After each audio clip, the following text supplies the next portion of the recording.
Bom, voltamos então com o segundo bloco da nossa aula. Falávamos sobre interceptação telefônica e analisamos os requisitos para que fosse autorizada a quebra. Coloco de novo aí na tela para os senhores, para a gente recordar. Lendo, interpretando o artigo 2º, que é o que traz os requisitos para a quebra, a contrário senso, né, o que me parece mais fácil, né, mais palatável, a interceptação será autorizada quando houver indícios razoáveis de autoria ou participação em infração penal punida com reclusão. Estou fazendo a leitura a contrário senso do que diz o artigo 2º, que diz que não poderá ser feita quando a pena for com detenção, né? Então é quando há pena com reclusão e quando a prova não puder ser feita por outros meios disponíveis. Portanto, a interceptação telefônica tem que ser aí a última ratio, correto? Seguindo aí, então, na nossa análise e avançando na nossa conversa, vamos conversar um pouquinho sobre o artigo 3º. Diz o artigo 3º da lei que a interceptação das comunicações telefônicas poderá ser determinada pelo juiz de ofício, ou a requerimento, e aí vem o rol lá, né, do delegado de polícia, do promotor de justiça, do Ministério Público e tudo mais. Mas o interessante aqui é tratar deste ponto que eu destaquei para os senhores. A lei de 96 diz que o juiz pode determinar de ofício uma interceptação telefônica. Como os senhores bem sabem, a doutrina, especialmente a jurisprudência de lá para cá, vem travando em várias searas, não especificamente em relação à lei de interceptação, mas em várias searas, vem tratando da consolidação do sistema acusatório, né? E os senhores se lembram, eu já falei sobre isso aqui com os senhores em outra oportunidade, que nada mais é do que a perfeita separação entre as figuras do julgador e do acusador. Essas figuras elas não podem em nenhum momento se misturar, sob pena de quebrar a imparcialidade do próprio julgador. Então tem se restringido, e as alterações legislativas últimas que têm vindo, têm sido nesse sentido, tem se restringido a atuação de ofício do juiz, seja na decretação de uma prisão, seja também na busca pela prova. Tanto é verdade que com o pacote anticrime foi inserido no Código de Processo Penal o artigo 3A, que veda ao juiz, na fase investigatória, que se substitua a atuação acusatória e veda que o juiz atue de ofício na busca pela prova. Esse artigo 3A, ele nada mais faz do que regulamentar o sistema acusatório que vem da nossa Constituição de 88, segundo grande parte da doutrina e da jurisprudência. Com base nisso, pergunto aos senhores, será que é possível ainda hoje sustentar que o juiz pode determinar uma quebra, especialmente na fase investigatória, que é quando ela acontece, via de regra, de ofício, né, sem pedido do delegado de polícia ou do titular da ação penal do Ministério Público? A lei diz que sim, porque ela não foi alterada. Mas aqui veja, me parece que ela precisa ser lida à luz do sistema acusatório, especialmente porque este sistema acusatório vem da Constituição Federal. Portanto, não é a Constituição que tem que se adequar ao que está na lei, é o contrário, claro. É a lei que tem que se adequar ao que está na Constituição. Mais do que isso, veio, já mencionei para os senhores, o artigo 3A do CPP, que veda a atuação de ofício e a substituição do juiz como se o órgão da acusação fosse, e o faz expressamente. E embora seja uma norma de caráter geral, porque é prevista no CPP, e aqui nós estamos tratando do artigo 3º de uma lei especial, me parece que pelo caráter principiológico do dispositivo, me parece que também deve ser lido em conjunto, tá certo? E nesse sentido, a melhor interpretação me parece a de que o juiz não pode, a despeito do que está expresso na lei, decretar de ofício uma interceptação telefônica, notadamente, especialmente em fases pré-processuais. Nesse sentido, existe inclusive uma ação direta de inconstitucionalidade no Supremo Tribunal Federal, interposto pelo Procurador-Geral da República, que requer que o Supremo dê uma interpretação conforme a este artigo 3º da Lei das Interceptações, para que declare inconstitucional a expressão de ofício e que, portanto, interprete, nos termos do que diz a Constituição, o artigo 3º, de que a quebra de ofício é inconstitucional. Só para passar essa informação para os senhores, que eu acho bastante relevante. Tudo bem? Vamos seguir, então, na nossa análise da lei. Passo agora para o artigo 5º, que diz respeito ao prazo e à prorrogação das interceptações telefônicas.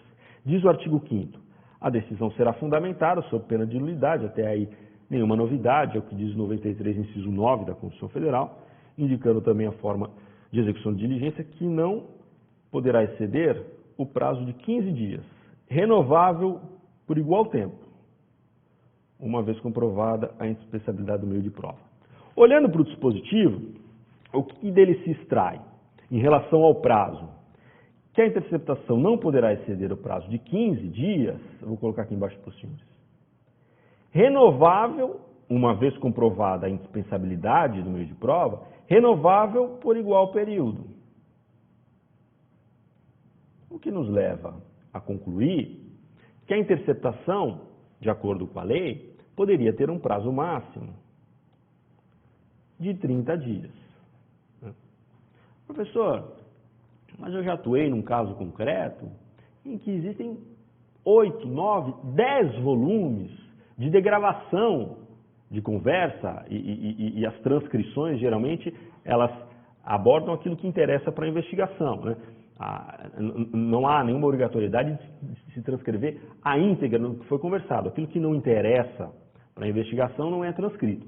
Sem prejuízo, é claro, de ser disponibilizado às partes, notadamente a defesa, a íntegra dos áudios, né? Mas nem tudo que é áudio é transcrito. Então, só de transcrição tinha 8 volumes, que é muito mais do que 30 dias ali. Tinha 1 ano de interceptação telefônica. De fato, é o que acontece via de regra, né?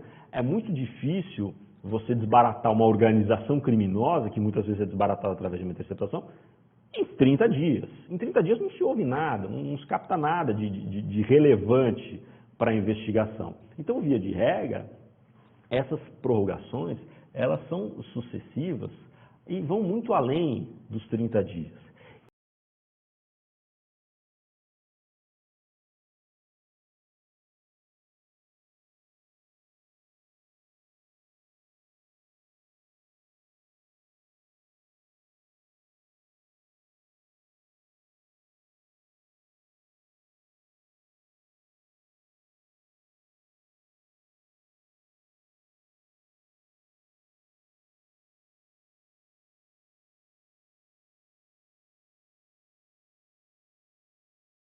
Vale dizer o seguinte, que a decisão proferida ali irradiaria efeitos para os demais casos, exercendo assim uma força vinculante.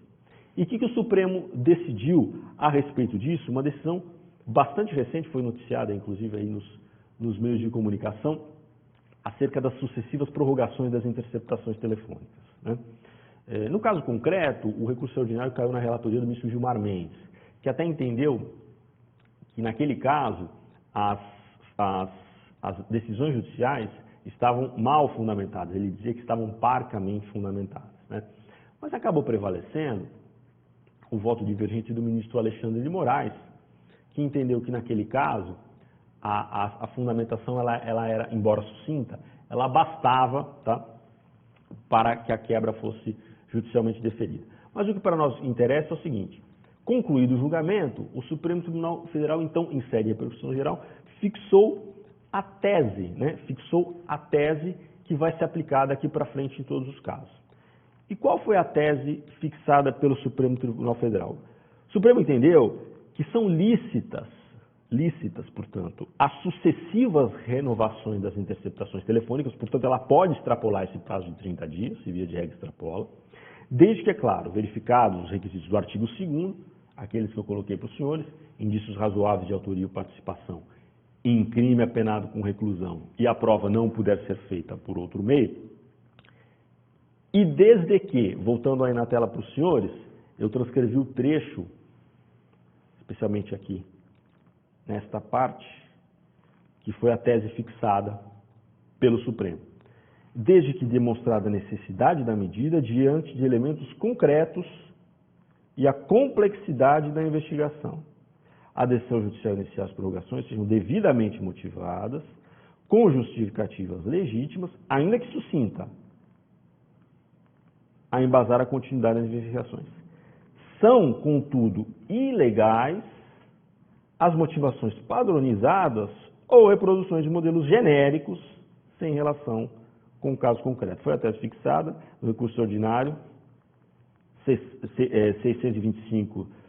625-263. O relator para o acórdão, porque foi quem abriu a divergência, o ministro Alexandre Moraes. Então, em síntese, o que decidiu o Supremo? Pode sim haver prorrogações sucessivas, desde que fundamentadas, ainda que sucintamente, mas que se refiram a dados concretos colhidos na investigação, né? Ou seja, não cabe aqui decisões genéricas, né, fundamentadas numa doutrina, numa jurisprudência, que nada dizem acerca do caso concreto. É preciso que se desça a minúcia do caso concreto, mas ainda que sucintamente.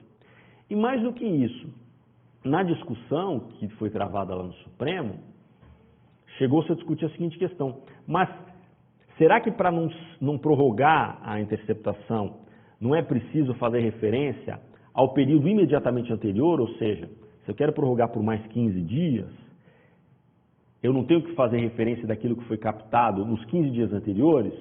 O ministro Gilmar Mendes entendia que sim. O ministro Alexandre Moraes entendeu, olha, pode ser que nos 15 dias anteriores não tenha nada de interessante que foi captado, mas há 30, 60 dias atrás pode ter alguma coisa de relevante.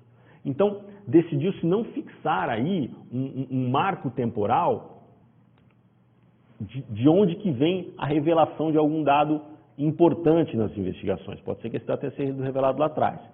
O importante é que a decisão de prorrogação faça menção a algo que já aconteceu, pouco importa se no período anteriormente ocorrido ou se mais no passado, mas que ele faça menção a algo que veio lá das interceptações para que ele fundamente a prorrogação de novas escutas. Tá certo? Então, em síntese, a tese fixada foi essa.